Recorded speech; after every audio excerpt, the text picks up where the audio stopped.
ज्ञान हमेशा झुककर लो। एक शिक्षाप्रद कहानी।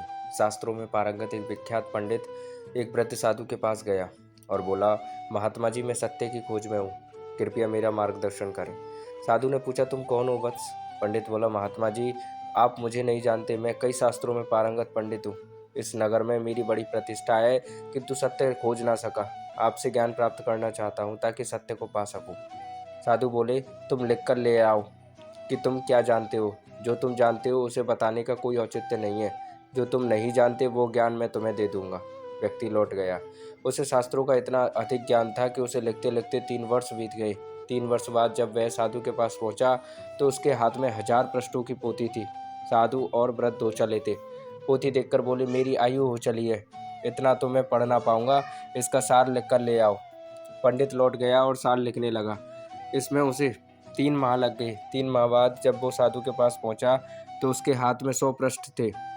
साधु बोले, ये भी बहुत अधिक है, शरीर दुर्बल हो चला है, आंखें कमजोर हो चली हैं कि इतना पढ़ पाना ही संभव नहीं, इसे और संक्षिप्त कराओ।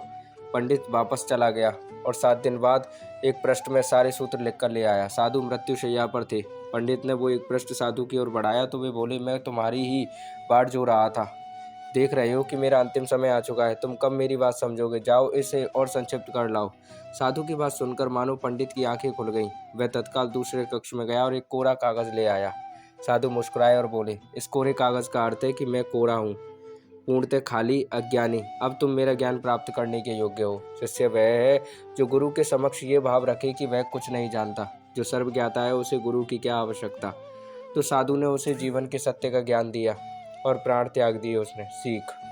मित्रों, ज्ञान सदा अज्ञानी बनकर ही प्राप्त किया जा सकता है। तो दोस्तों, ज्ञान की ये कहानी आपको कैसी लगी? अच्छी लगी तो लाइक कीजिएगा और चैनल पर नए हैं तो सब्सक्राइब कर लीजिएगा। धन्यवाद दोस्तों देखने के लिए।